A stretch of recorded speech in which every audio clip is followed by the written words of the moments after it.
ಈ ನೀತಿ ಕಥೆಗಳನ್ನೆಲ್ಲ ಬರೆದಿಟ್ಟೋರು ಯಾರು, ಯಾಕಾಗಿ ಈ ಕಥೆಗಳನ್ನ ಬರೆದ್ರು ಅಂತ ಒಬ್ಬ ಶಿಷ್ಯ ತನ್ನ ಗುರುನ ಕೇಳದ್ನಂತೆ. ಆಗ ಗುರು ಹೇಳ್ತಾರೆ, ಒಂದು ಮರನ ನೋಡಿದಾಗ ಅದರ ಬೇರು, ಕಾಂಡ, ಕೊಂಬೆ, ಎಲೆ, ಹೂವು, ಹಣ್ಣು ಎಲ್ಲ ಬೇರೆ ಬೇರೆಯಾಗಿ ಕಾಣುತ್ತೆ. ಆದರೆ ಅವೆಲ್ಲವೂ ಒಂದೇ ಜೀವರಸದಿಂದ, ಒಂದೇ ಮಣ್ಣಿಂದ ಬೆಳೆದಿರೋದು. ಹಿತೋಪದೇಶ ಕೂಡ ಅಷ್ಟೇ. ಇದು ಒಬ್ಬನ ಕೃತಿಯಲ್ಲ, ಇದೊಂದು ಪರಂಪರೆ, ಒಂದು ನದಿ ಮೂಲ ಕೇಳಬಾರ್ದು ಅಂತ ಹೇಳ್ತಾರೆ. ಆದರೆ ಹಿತೋಪದೇಶದಂತಹ ಕಥೆಗಳ ಮೂಲ ಯಾವುದು ಅಂತ ಹುಡುಕ್ತಾ ಹೋದ್ರೆ ಏನ್ ಸಿಗುತ್ತೋ ಬಿಡುತ್ತೋ, ಇನ್ನೊಂದಷ್ಟು ಕಥೆಗಳಂತೂ ಸಿಗುತ್ತೆ. ಹಿತೋಪದೇಶ ಅನ್ನೋ ಹೆಸರಿನ ಕಥೆಗಳ ಸಂಗ್ರಹದ ಪುಸ್ತಕದ ಹೆಸರುಗಳನ್ನೆಲ್ಲ ನಾವು ನೋಡಿದ್ದೀವಿ. ಹಿತ ಪ್ಲಸ್ ಉಪದೇಶ ಅಂದರೆ ಹಿತಕರವಾದ ಸಲಹೆಗಳು ಅಥವಾ ಮಾತುಗಳು. ಒಳ್ಳೆಯ ಮಾತುಗಳನ್ನು ಮಾತಲ್ಲಿ ಹೇಳಿದ್ರೆ ಬೋರ್ ಆಗುತ್ತೆ, ಉಪದೇಶ ಅಂತ ಅನ್ಸುತ್ತೆ. ಅದೇ ಕಥೆಯ ಹಾಗೆ ಹೇಳಿದ್ರೆ ಕೇಳಕ್ಕೆ ಮಜಾ ಆಗತ್ತೆ. ಇದೇ ಹಿತೋಪದೇಶದ ಸಾರ.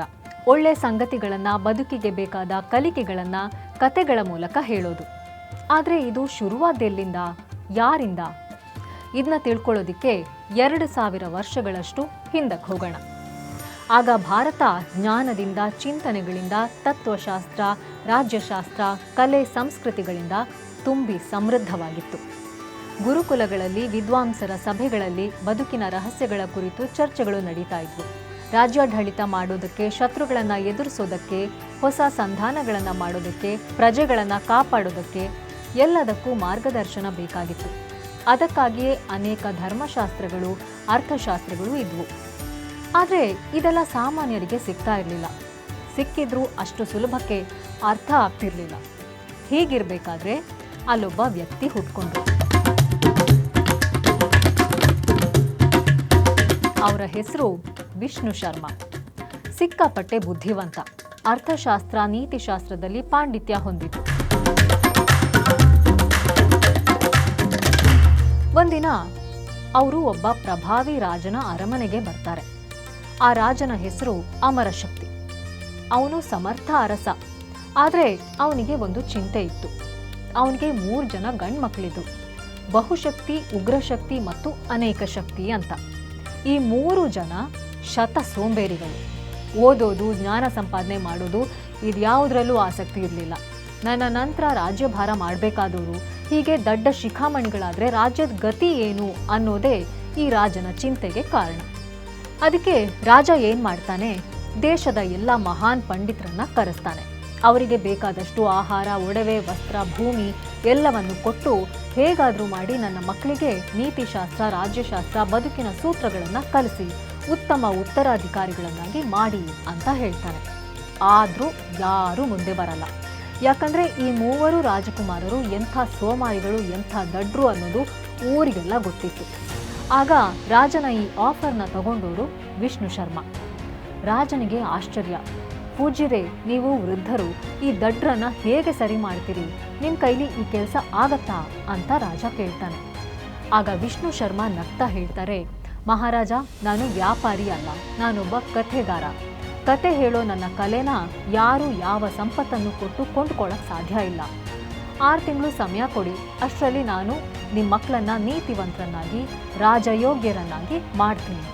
ಒಂದು ವೇಳೆ ಈ ಕೆಲಸ ಮಾಡೋದ್ರಲ್ಲಿ ನಾನು ಸೋತ್ರೆ ನನ್ನ ಹೆಸರನ್ನೇ ಬದಲಾಯಿಸ್ಕೊತೀನಿ, ಮತ್ತೆ ನನ್ನ ಮುಖ ಕಾಣದ ಹಾಗೆ ಈ ಊರೇ ಬಿಟ್ಟು ಹೋಗ್ತೀನಿ ಅಂತ ಹೇಳ್ತಾನೆ. ರಾಜನಿಗೆ ಮತ್ತೆ ಆಶ್ಚರ್ಯ. ನೋಡೋಣ ಈ ವೃದ್ಧರು ಏನು ಮಾಡ್ತಾರೋ ಅಂತ ರಾಜ ಕೆಲಸ ಶುರು ಮಾಡೋ ಹಾಗೆ ಹೇಳ್ತಾನೆ. ಆದರೆ ಈ ಕೆಲಸ ಮಾಡೋದು ಹೇಗೆ ಅನ್ನೋದೇ ದೊಡ್ಡ ಪ್ರಶ್ನೆ. ಪುಸ್ತಕಗಳಿಂದ ಓದಿ ಹೇಳಿದ್ರೆ ಆ ಸೋಮಾರಿ ರಾಜಕುಮಾರರು ಕೇಳ್ತಾ ಇರಲಿಲ್ಲ. ಪುಸ್ತಕ ಜ್ಞಾನ ಯಾವುದು ಅವ್ರ ತಲೆಗೆ ಹೋಗ್ತಾ ಇರಲಿಲ್ಲ. ಅದಕ್ಕೆ ವಿಷ್ಣು ಶರ್ಮಾ ಒಂದು ಉಪಾಯ ಮಾಡ್ತಾರೆ. ಪುಸ್ತಕದಲ್ಲಿರೋ ಶಾಸ್ತ್ರೀಯ ಜ್ಞಾನವನ್ನ ಕಥೆಗಳನ್ನಾಗಿ ಕಟ್ತಾರೆ. ಪ್ರತಿ ಪಾಠವನ್ನ ಒಂದು ಉಪಮೆ, ಒಂದು ರೂಪಕ, ಒಂದು ನೀತಿ ಕಥೆಯನ್ನಾಗಿ ರಚಿಸ್ತಾರೆ. ಪ್ರಾಣಿಗಳನ್ನ, ಪಕ್ಷಿಗಳನ್ನ, ಮನುಷ್ಯರನ್ನ ಪಾತ್ರಗಳನ್ನಾಗಿ ಮಾಡ್ತಾರೆ. ಒಂದು ಜೀವಂತ ಲೋಕವನ್ನ ಘಟನೆಗಳಲ್ಲಿ ಕಟ್ಟುತ್ತಾರೆ. ಒಂದು ಕಥೆಯೊಳಗೆ ಇನ್ನೊಂದು ಕತೆ, ಅದರೊಳಗೆ ಮತ್ತೊಂದು ಕತೆ, ಕುತೂಹಲ ಹುಟ್ಟೋ ಹಾಗೆ ಘಟನೆಗಳನ್ನು ನೇಯ್ತಾರೆ. ಹೀಗೆ ಹೇಳಿದಾಗ ರಾಜಕುಮಾರರಲ್ಲಿ ಒಂದಿಷ್ಟು ಆಸಕ್ತಿ ಮೂಡೋದು ಕಾಣಿಸ್ತು. ಒಂದಾನೊಂದು ಕಾಲದಲ್ಲಿ ಏನಾಯ್ತು ಗೊತ್ತಾ ಅಂತ ಹೇಳಬೇಕಾದ್ರೆ ಏನಾಯ್ತು ಗುರುಗಳೇ ಅನ್ನೋ ರಿಯಾಕ್ಷನ್ ಬರೋದಕ್ಕೆ ಶುರುವಾಗುತ್ತೆ. ಒಂದು ತೋಳ ಒಂದು ಕಾಗೆ ಗೆಳೆಯರಾಗಿದ್ರು. ಒಂದು ದಿವಸ ಅವ್ರ ಹತ್ರ ಒಂದು ಚಿರತೆ ಬಂತು ಅಂತ ವಿಷ್ಣು ಶರ್ಮಾ ಹೇಳ್ತಾ ಇದ್ರೆ ಆಮೇಲೆ ಏನಾಯ್ತು ಅಂತ ರಾಜಕುಮಾರರು ಕುತೂಹಲ ತೋರಿಸೋದಕ್ಕೆ ಶುರು ಮಾಡ್ತಾರೆ. ಒಬ್ಬ ರಾಜನಾದವನಿಗೆ ಯಾರನ್ನ ನಂಬಬೇಕು ಯಾರನ್ನ ನಂಬಾರ್ದು, ಗೆಳೆಯರ ರೂಪದಲ್ಲಿರೋರು ಶತ್ರುವೂ ಆಗಿರ್ಬೋದು ಅನ್ನೋ ಸೂಕ್ಷ್ಮಗಳನ್ನೆಲ್ಲ ಇದೇ ತೋಳ ಕಾಗೆ ಚಿರತೆ ಕರಡಿಗಳ ಕಥೆ ಮೂಲಕವೇ ವಿಷ್ಣು ಶರ್ಮಾ ಹೇಳ್ತಾ ಹೋದ್ರು. ರಾಜಕುಮಾರರಿಗೆ ತಲುಪಬೇಕಿದ್ದ ನೀತಿಯ ಪಾಠಗಳೆಲ್ಲ ಅವರಿಗೆ ಸಿಗ್ತಾ ಹೋಯ್ತು. ಆದರೆ ಹೇಳೋ ರೀತಿ ಮಾತ್ರ ಯಾವ ಗ್ರಂಥಗಳಲ್ಲೂ ಇಲ್ಲದೇ ಇರುವಂಥದ್ದು. ಹೀಗೆ ರಾಜನಾದವನು ಅರಿತಿರಬೇಕಾದ ವಿವಿಧ ಪ್ರಕಾರಗಳ ಸೂತ್ರಗಳನ್ನು ಕಥೆಗಳ ಮೂಲಕವೇ ಹೇಳಿಕೊಟ್ರು. ಶಕ್ತಿಯು ಬಲದಲ್ಲಲ್ಲ ಬುದ್ಧಿಯಲ್ಲಿದೆ ಅನ್ನೋ ನೀತಿ, ಅತಿ ಲೋಭ ಕೆಟ್ಟದ್ದು ಅನ್ನೋ ಪಾಠ, ಸಮಯಕ್ಕೆ ತಕ್ಕ ಹಾಗೆ ನಡ್ಕೊಳ್ಳೋದು, ಶತ್ರುವಿನ ಬಲಾಬಲವನ್ನು ಅರ್ಥಕೊಳ್ಳೋದು, ಹೀಗೆ ಸರಳವಾದ ಆದರೆ ಬದುಕೋಕೆ ಬೇಕಾದ ಮಹತ್ವದ ಪಾಠಗಳು. ಆದರೆ ರಾಜಕುಮಾರರ ಪ್ರಕಾರ ಅವರು ಪಾಠ ಕಲಿತಾ ಇರಲಿಲ್ಲ, ಕಥೆ ಕೇಳ್ತಾ ಇದ್ರು. ಕಥೆ ಕೇಳ್ತಾ ಕೇಳ್ತಾ ಅವರ ಕಲ್ಪನಾ ಶಕ್ತಿ ಚುರುಕಾಯಿತು. ನಾನು ಬುದ್ಧಿವಂತ ಕಾಗೆ ಆಗಬೇಕು, ನಾನು ಮೂರ್ಖ ಹಾವಾಗಬಾರ್ದು, ಈ ರೀತಿ ಒಂದು ಐಡಿಯಲ್ ಪಾತ್ರವನ್ನು ತಮ್ಮ ಜೊತೆಗೆ ರಿಲೇಟ್ ಮಾಡೋದಕ್ಕೆ ಶುರು ಮಾಡಿದ್ರು. ಹೀಗೆ 6 ತಿಂಗಳುಗಳು ಕಳೆದ್ವು.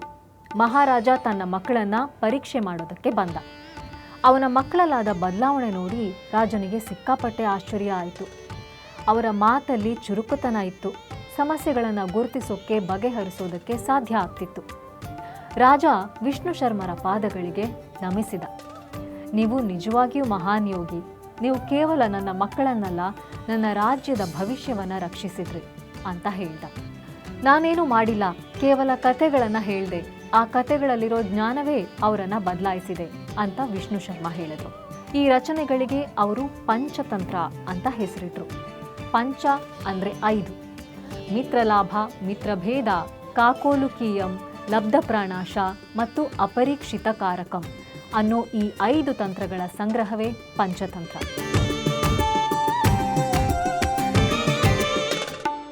ಇದು ನಂತರದ ದಿನಗಳಲ್ಲಿ ಹಿತೋಪದೇಶಗಳಿಗೆ ಮೂಲ ಆಕಾರ ಆಯಿತು.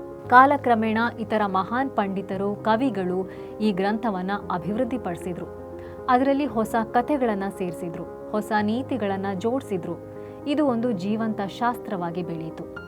ನರಹರಿ ಪಂಡಿತರು ಅನ್ನೋರು ಪಂಚತಂತ್ರವನ್ನು ಆಧರಿಸಿ ಹಿತೋಪದೇಶವನ್ನು ರಚಿಸಿದ್ರು.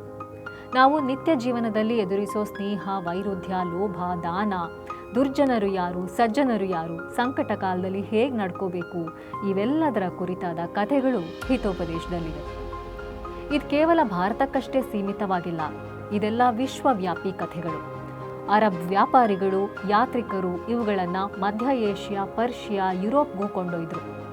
ಅಲ್ಲಿ ಇವು ಕಲೀಲ ಮತ್ತು ದಿಮ್ನಾ ಅನ್ನೋ ಹೆಸರಲ್ಲಿ ಪ್ರಸಿದ್ಧವಾದವು. ಗ್ರೀಸ್, ಸ್ಪೇನ್, ಜರ್ಮನಿ, ಇಂಗ್ಲೆಂಡ್ ಹೀಗೆ ಎಲ್ಲ ಕಡೆ ಹಿತೋಪದೇಶದ ಕಥೆಗಳು ಜನಜನಿತವಾದವು. ಜಗತ್ತಿನ ಮಹಾನ್ ಕಥೆಗಾರ ಈಸಪ್ನ ನೀತಿ ಕಥೆಗಳು ಕೂಡ ಹಿತೋಪದೇಶ ಮತ್ತು ಪಂಚತಂತ್ರದಿಂದ ಪ್ರಭಾವಿತವಾಗಿರೋದು ಅಂತ ಪಂಡಿತರು ನಂಬ್ತಾರೆ. ಕಾಲ ಎಷ್ಟೇ ಬದಲಾದರೂ ಮನಸ್ಸಿನ ಒಳತೋಟಿಗಳು, ನೋವುಗಳು, ರಾಗ ದ್ವೇಷಗಳೆಲ್ಲ ಮನುಷ್ಯನನ್ನ ಬಿಟ್ಟು ಹೋಗುತ್ತಾ? ಮನುಷ್ಯ ಜನ್ಮ ಇರೋವರೆಗೂ ಇರುತ್ತೆ.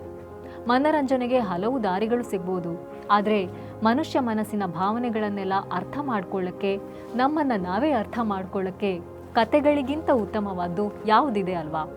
ಹಾಗಾಗಿ ಮನುಷ್ಯ ಇರೋವರೆಗೂ ಕಥೆಗಳು ಜೀವಂತವಾಗಿರುತ್ತೆ. ಹಾಗಾಗಿ ಮನುಷ್ಯನಿಗೆ ಕಥೆಗಳು ಯಾವಾಗಲೂ ಜೊತೆಯಾಗುತ್ತವೆ. ಮಾರ್ಗದರ್ಶನದ ರೀತಿ, ಸಾಂತ್ವನದ ರೀತಿ, ಮನರಂಜನೆಯ ರೀತಿ. ಬಹುಶಃ ಮನುಷ್ಯ ಹೋದ್ಮೇಲೂ ಕಥೆಗಳು ಉಳಿಯುತ್ತೆ. ಮನುಷ್ಯ ಬದುಕಿದ್ದ ಕಥೆಗಳಿಗೆ ಸಾವೇ ಇಲ್ಲ ಅನ್ಸುತ್ತೆ. ಸೊ ಹೇಗಿತ್ತು ಕಥೆಗಳು ಹುಟ್ಟಿಕೊಂಡದರ ಕುರಿತಾದ ಈ ಕಥೆ? ನಿಮ್ಮ ಅನಿಸಿಕೆಗಳನ್ನು ಯಾವತ್ತಿನ ಹಾಗೆ ಶೇರ್ ಮಾಡ್ತಾ ಇರಿ. ಇನ್ನೊಂದು ಟಾಪಿಕ್ ಜೊತೆ, ಇನ್ನೊಂದು ಕಥೆ ಜೊತೆ ಸಿಗೋಣ.